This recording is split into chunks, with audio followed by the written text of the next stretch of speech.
Happy New Year, Happy New Year. Nào cùng nhau chúc cho người sống vui muôn nơi. So I didn't film removing the spindle, but I got shortened and tilted spindles. I've been dying for this. It was an even trade. Shout out to Anthony Hofen right here. I'll put his Instagram right here as well. Super clean facelift IS. He's static, not bagged. So I really do appreciate him trading my OEM ones for his tilted shortened ones. I believe there's a shortened by an inch and a tilted by -5, which is pretty good for the spec I need for my car. But pretty much I didn't show you how I removed the spindle because it was actually kind of a headache and the wheel bearing kind of got stuck. But I'll show you pretty much how to install it, and then after that you can just repeat the process in reverse to remove it. So hopefully this can make my car touch the ground, so I'm excited. Let's go ahead and prep this. So the first thing I did when I had it and just wire brush the outside, can I add some anti-seize around here, that way the wheel bearing won't get stuck again. Alright, it's anti-seized up. Let's go ahead and put back the wheel bearing, which you can't see because it's too dark. So you want to do the brake shield first and then just add the wheel bearing right on top. And bam, that's how it looks. Just how you see it, there's just 4 bolts that goes right on from the spindle, heat shield, up to the wheel bearing right here. That's it. I'm going to be adding some anti-seize to the back of this wheel bearing as well. It goes on the heat shield. That's usually what gets stuck the most.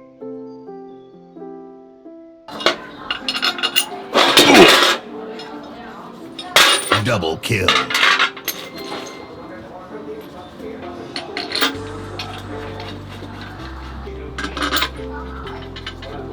Now you add the rotor. Then we're going to pretty much on, and you pretty much tighten these to 74 foot-pounds. But it's probably pretty hard to do it off the car, so I'm trying to do it on the car. Let's go ahead and put the rotor on. Alright, so now I'm going to try to put it back into the car. That's what I have. I figured I couldn't get my spacers back on, so I'm just going to put it on the car like it's supposed to be anyways. So let's go ahead and attach it back. Now with shortened spindles, you can pretty much get RCAs, like I had Mega Racing ones. But my friend said that it's kind of optional. It just helps prevent the upper control arm from hitting the top of the strut tower. But I have mine cut anyways. I'm gonna try to run it without it first just to see. And if maybe I run it again. If not, I'll probably sell it. The main point of it is to just correct the geometry of the suspension. But you know, like us bad cars and stuff like that, we really don't care about proper operating stuff. But we shall see if I run it or not. So, but for now, we're not gonna run it. So let's go ahead and reinstall it.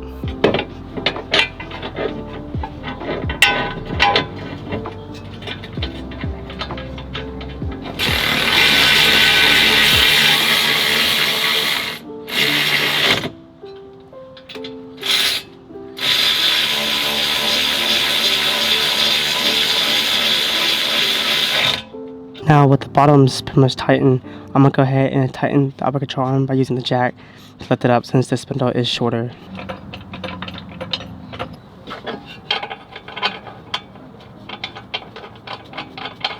The torque specs that I found were that the bottoms were 88 and the top is going to be 64 foot-pounds of torque. Alright, with everything torqued down, don't forget to add the cotter pin. Don't forget to tighten these too as well. Just turn the wheel a little bit and it should be easy to torque down. And don't forget to connect your speed sensors back. I also realized I installed my dust shield wrong, so let's go ahead and flip that around. This is the correct way. It's so much easier to see everything when it's on the car. Make sure you get like a brake pad pusher to make sure that it makes enough gap for the rotor. Then slide it back in, and there's gonna be 2 bolts behind. I'll circle right here of the spindle where you mount the brakes to. Alright, it's getting dark now sadly, but I got those 2 bolts in and they're torqued down to 88 foot-pounds of torque. I'm gonna go ahead and torque it down once I get the other side on as well.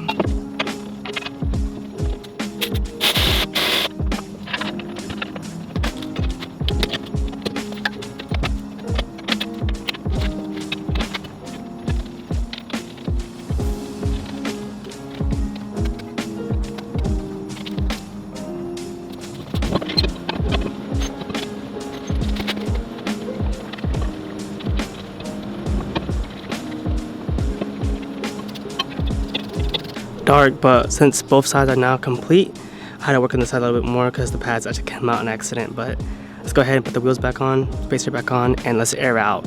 Hopefully I have enough daylight to do it. So I know I've been prolonging me airing out, but while I was adjusting at my place, it caused some issues because I didn't realize with it being tilted, I'll have to remove the entire upper control arm to the spindle just to adjust the strut. So I end up taking the screw it. It's taking a little bit longer at my cousin's place, his garage. Shout out to him for letting me work my car again. So we're gonna go ahead and adjust this. Like I said, I already adjusted it before and it was too low, so I have like 40 psi when I air it out and it's already touching the ground. So a little sneak peek for you guys. So I'm gonna adjust this a little bit higher and air out and show you guys the new look. I'm also gonna try to add some more positive camber. It's pretty nice and tucked right now, but I want it nice, tucked, and tight. Let's go ahead and adjust all of it. Probably do a quick montage, maybe not add any clips in. Y'all seen it a billion times, but we'll see how I want to edit this later. So now it's weird, maybe because I was working on my apartment lot and now versus garage, I didn't need to remove the spindle, which is game changer. It saved me so much time now. But I pretty much raised it 8 millimeters, right, roughly, just trying to measure from this. So this is pretty much adjusted. Let's go to the other side and adjust it. I'm sorry I didn't film anything. I'm just trying to tackle this and get out of the way.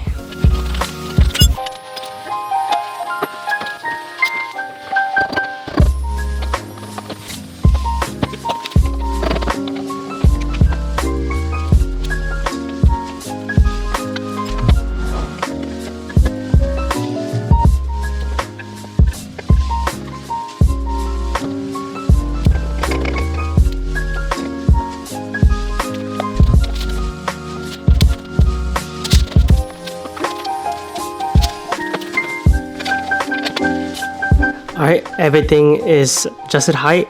I'm gonna give you the first air out for both of us. I seen it on the ground, but I wanna see it. If I can zero it out and it touches the ground. Well, as close as I can. I'm buying like 10 psi, but 40 psi is a lot. So hopefully that 8 millimeter difference makes a big difference. Let's go ahead, flip the wheels back on and air out. Alright, I got 3 lugs in while the car wheels off. I went ahead and washed it since I have a car meet this weekend. So nice and clean. Let's go ahead and start it up, air it up, drop it down. Now I'll air out to the old preset, which is like 40 psi, and we'll see how close we are.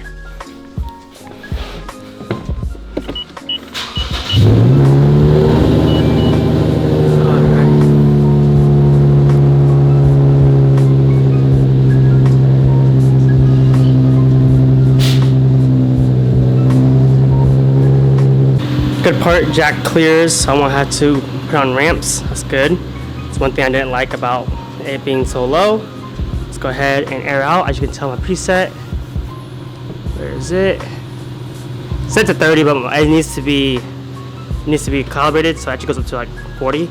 Let's go ahead and air out to our original 30, 40, and see how low we are.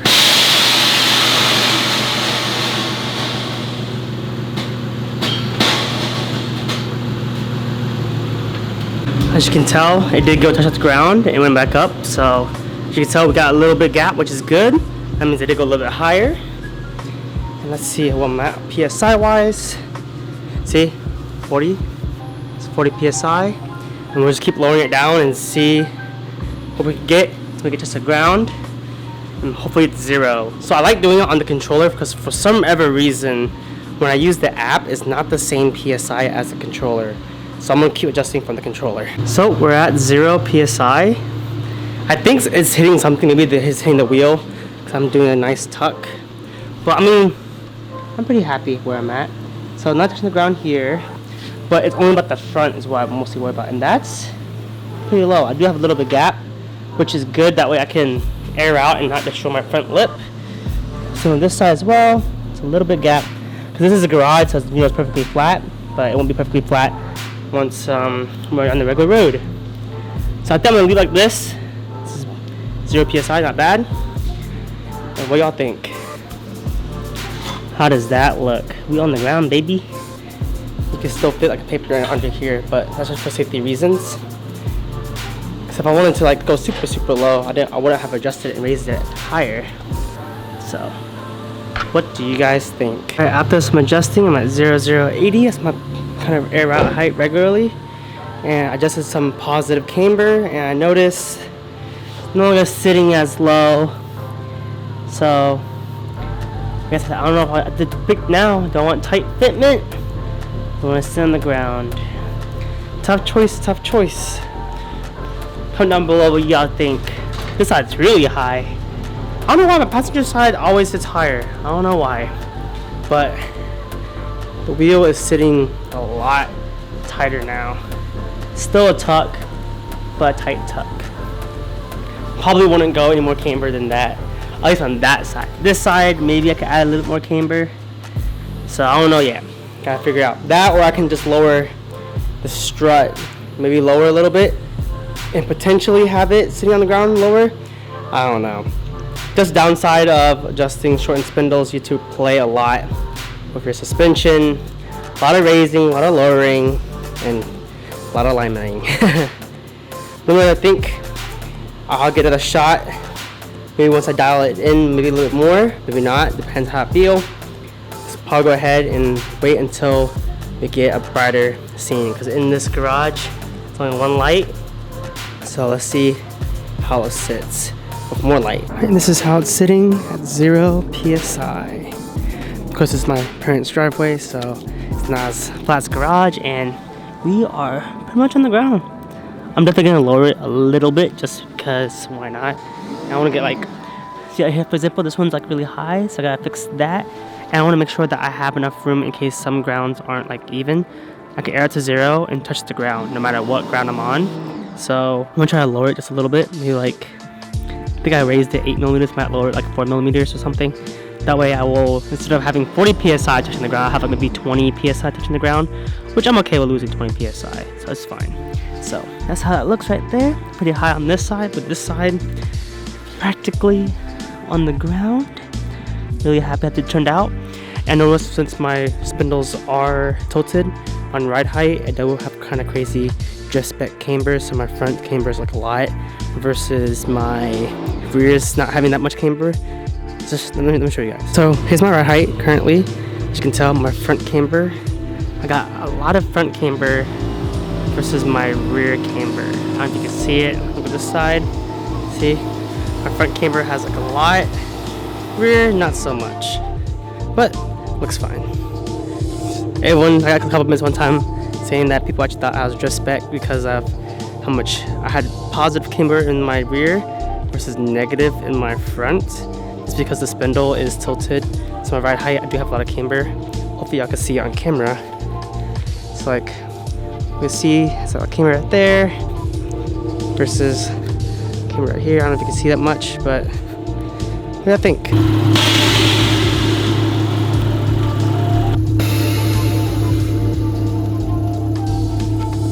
So overall, what do you guys think? You think the shortened spindles are worth it? Comment down below. I think they are 100% are worth it. I love like this look. It just looks so nice. Touch the floor. So pretty. I think it's worth it. If I would have had to get it on my own, I probably wouldn't have tilted it, but would tilt just a little bit. But hey, can't complain. Got it for a good deal. Pretty much traded my OEM for his shortened one, so A+. Alright, comment down below what you guys think. I say recommend getting it if you can. I think Lowered Empire does one, and I think PBM does one too. They can shorten it, so some options for you guys. What do you think? Stay tuned for more like this content. I'm gonna try to finish it this year. So we'll see what happens. Alright. Thanks for watching. Love you guys. Be safe. Stay warm.